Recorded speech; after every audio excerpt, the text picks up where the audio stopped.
E1, E2, E3. E1 inter వచ్చేసి +1+2 సిలబస్తో పాటు only 20% మాత్రమే చెక్ సార్, మిగతా అంతా క్యాష్లోనే తీసుకోండి. Okay sir. Next NEET package కదా? అవునండి. అమౌంట్ ఇవ్వండి. sin square x plus cos square x equal to sin square x plus cos square x 1 minus sin square x. If fx equal to cos square x, then f 2000 equal to how much? ఈ formula use చేస్తే ఇది వస్తుంది. ఇది homework, please right down. మండేకి చేసి తీసుకురండి. Class అయిపోయిందా? చెప్పిందే అర్థం కాలేదు, మళ్ళీ హోంవర్క్ అంట.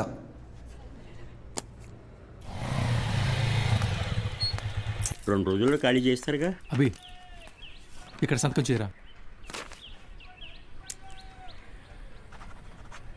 ఎవరమ్మా అతను? నాన్న తాతగారు వీడియో షాప్ అమ్మేస్తున్నారా? ఏమంటావేంట్రా? నువ్వు చదివే చదువుకి నీకు వచ్చే మార్కులకి ఇంజనీరింగ్ సీట్ ఎలాగో రాదు. కొనాలి కదా, అంటే అమ్మాలి కదా. రేపు వెళ్ళి షాప్ మొత్తం ఖాళీ చేయించు.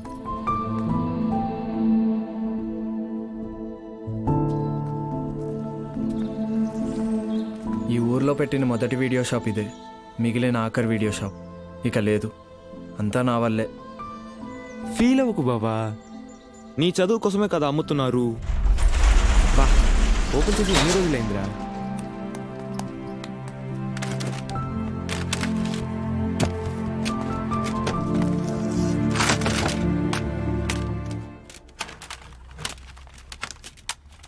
ఒరే అభి, ఇవి మీ తాత కలెక్షన్ లా ఉన్నాయిరా. రేయ్ నోర్మయ్యరా, తాత business man. Very rare collection రా, ఇంటర్నెట్లో కూడా దొరకవు. అయితే ఇంకా వెతుకుదాం.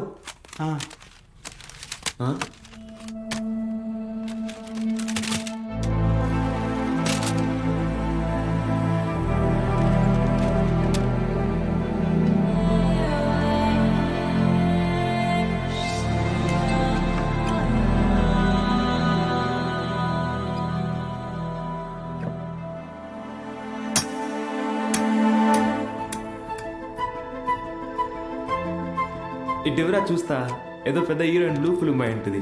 హీరోయిన్ అందుకే మీ తాత సీక్రెట్ గా దాచిపెట్టాడు. అవునా? రేయ్ టీవీ తీసుకురా.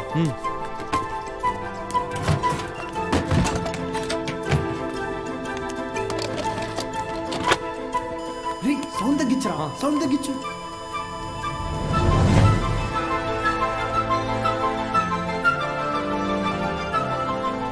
ఎవడబా వీడు? హీరో ఏదో టీచ్ చేస్తున్నాడేంటి? అరే ఇది వింటేజ్ రా, డైరెక్ట్ గా మ్యాటర్కి రారు, మెల్లమెల్లగా మూడ్లోకి తెస్తారు. First story, next screenplay, తర్వాతేనరా మ్యాటర్. అదే నా కిక్కు.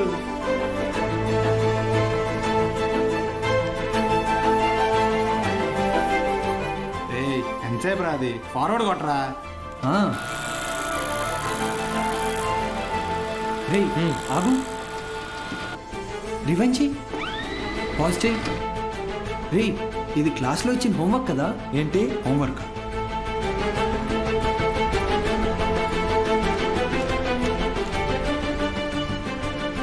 సౌండ్ పెట్టి ప్లే చేయి. f of x is equal to cos square x plus 1 minus cos square x the whole square by sin square x plus cos to the power of 4x. Cos square x plus 1 plus cos to the power of 4x minus 2 cos square x by sin square x plus cos to the power of 4x. Understand? ఇక్కడ a minus b the whole square ఫార్ములాని use చేయాలి.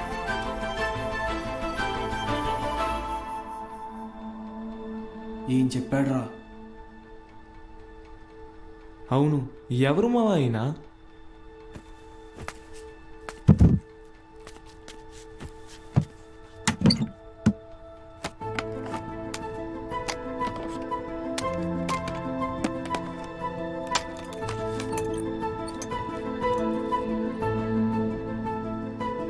ఏ స్ఫూర్తి 4th May 2000 సిరిపురమా?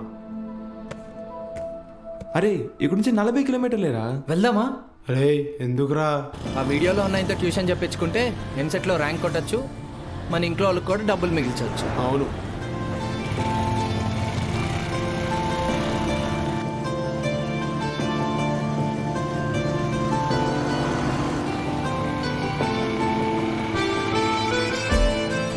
తమ్ముడు ఇక్కడ ఏ స్మూర్తి గారు ఇల్లు ఎక్కడ? అరే మూర్తి నీకోసం వచ్చినట్టున్నారు చూడరా. రే తమ్ముడు, ఈడు కాదురా, ఆయన కొంచెం పెద్ద ఆయన, ఓ 50 సంవత్సరాలు ఉంటాయి. మూర్తి పేరుతో ఈ ఊళ్ళో చాలా మంది ఉన్నారు బాబు. నీకే మూర్తి కావాలి? మేడం, ఈ ఊర్లో 20 సంవత్సరాల క్రితం మూర్తిని ఒక లెక్చరర్ ఉండేవాడా? అలా అయితే ఈ ఊరు గవర్నమెంట్ కాలేజీలో పనిచేసిన ప్యూన్ ఒకతను ఉన్నాడు. వీళ్ళు లెక్చరర్ కాదు బాబు, మా కాలేజీలో చదువుకున్న స్టూడెంట్. అప్పుడప్పుడు వస్తుంటాడు. ఇప్పుడు ఎక్కడున్నాడు? కడపలో, ఆ జిల్లా కలెక్టర్ కదా. కలెక్టరా? ట్యూషన్ చెప్తారంటావా? ఒక్కసారి కలవాలనుందిరా.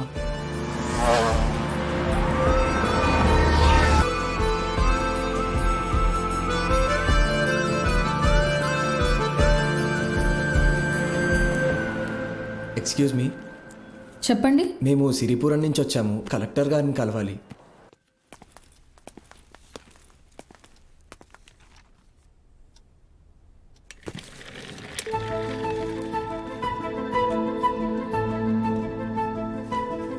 రే, ఈడ ఆయన కాదరా, పద. రే, కలెక్టర్ రా. రండి వెళ్దాం. ఒకసారి అడిగి చూద్దాం. ఆయన చూస్తున్నాడు రా. ఏంటి, ఎవరు మీరు? ఇటు రండి. మీ పాటికి మీరు వచ్చారు, పోతున్నారు. ఏంటి సంగతి? సార్, మేము అనకాపల్లి నుంచి వచ్చాం. అయితే అది సార్, రీసెంట్గా వీళ్ళ తాత వీడియో షాప్ అమ్మేస్తుంటే. వీడియో షాపా? మీ తాత పేరేంటి? భూషణం సార్. భూషణం గారు మనవడువా? రండి, కూర్చోండి. నేను చదువుకునే టైంలో మీ తాత నాకు బాగా క్లోజ్. ఆయన చనిపోయినప్పుడు మీ ఇంటికి కూడా వచ్చాను. అప్పుడు నువ్వు 4వ 5వ క్లాస్లో ఉండుంటావు. 4th sir. సరే, చెప్పండి, ఏంటి ఇలా వచ్చారు? మా తాతగారు షాప్ అమ్మేసేటప్పుడు ఈ క్యాసెట్స్ బయటపడ్డాయి. ప్లే చేసి చూస్తే ఎవరో ఒక ఆయన మ్యాథ్స్ క్లాసులు తీసుకుంటున్నారు.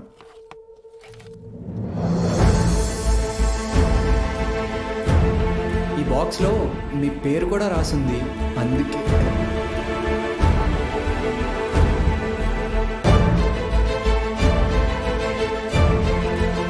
ఆ వీడియోలో ఉన్నాయని ఎవరు సార్? నా గురు.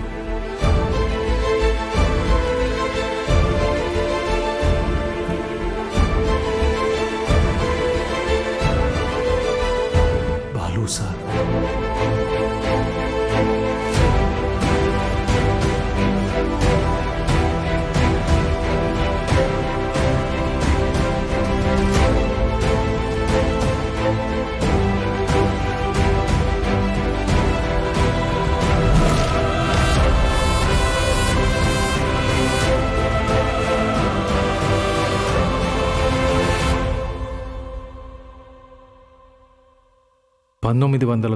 దశకంలో ప్రైవేటైజేషన్ ఆఫ్ ఎకానమీ వల్ల దేశ రాబడి బాగా పెరిగింది. జనాల జీవన పరిమాణం పెరిగింది. చదువు అనేది ఒక నిత్యావసరంగా మారింది. ఇంజనీరింగ్, ఎంబీబీఎస్ లాంటి ప్రొఫెషనల్ కోర్సులకి డిమాండ్ బాగా పెరిగింది. ఈ మార్పుని గుర్తించిన కొంతమంది వ్యాపారస్తులు విద్యని ఒక వ్యాపారం కింద మార్చేశారు. ఎక్కడికక్కడ ప్రైవేట్ జూనియర్ కాలేజెస్ని పెట్టి ఎంసెట్ కోచింగ్ పేరుతో జనాల క్రేజ్ని సొమ్ము చేసుకోవటం మొదలుపెట్టారు. క్వాలిటీ ఆఫ్ ఎడ్యుకేషన్ పేరుతో ఇష్టానుసారం ఫీజులు పెంచేశారు. అదే సమయంలో స్టేట్ గవర్నమెంట్కి గవర్నమెంట్ జూనియర్ కాలేజెస్ని నడపడం భారంగా మారింది. లెక్చరర్స్కి శాలరీస్ కూడా ఇవ్వలేని పరిస్థితి వచ్చింది. దీన్ని అవకాశంగా తీసుకున్న ప్రైవేట్ కాలేజ్ ఓనర్స్ హై శాలరీస్ని ఆశగా చూపించి ఎక్స్పీరియన్స్డ్ అండ్ బెస్ట్ గవర్నమెంట్ ఫ్యాకల్టీని తమ వైపు లాక్కున్నారు. లెక్చరర్స్ కొరత వల్ల చాలా చోట్ల గవర్నమెంట్ కాలేజెస్ మూతపడ్డాయి. ప్రైవేట్ కాలేజెస్లో చదవలేని పేద విద్యార్థులకి చదువు ఒక అందని ద్రాక్ష కింద మారింది. దాంతో వాళ్ల తల్లిదండ్రులు ఆందోళనకు దిగారు. గవర్నమెంట్ కాలేజీల మూసివేతకి, ప్రైవేట్ కాలేజీల దందాకి వ్యతిరేకంగా ఆపోజిషన్ లీడర్స్ నిరసన తెలియజేశారు.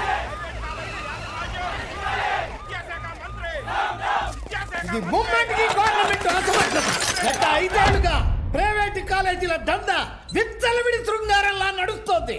నా చదువు మొత్తం 5,000 ఫినిష్ అయింది. శ్రీనివాస్ త్రిపాఠి ఎడ్యుకేషనల్ ఇన్స్టిట్యూట్స్ అధినేత, private junior college association president. Government junior కాలేజీలని నడపలేని పరిస్థితిలో ఉన్న ప్రభుత్వం నింద తమ మీద పడకుండా ఉండటానికి ఫీజు రెగ్యులేషన్ బిల్తో ప్రైవేట్ జూనియర్ కాలేజెస్కి చెక్ పెట్టే ఆలోచనలో ఉందని తెలుసుకున్నాడు త్రిపాఠి. దాంతో ఒక మాస్టర్ ప్లాన్తో ముందుకొచ్చాడు. A man with a dangerous vision. ఇతనే ద్రోణాచార్యుడు అయ్యుంటే ఏకలవ్యుడి దగ్గర 1,000 కాదు, ఫీజు కింద 10,000 లాక్కునుండేవాడు.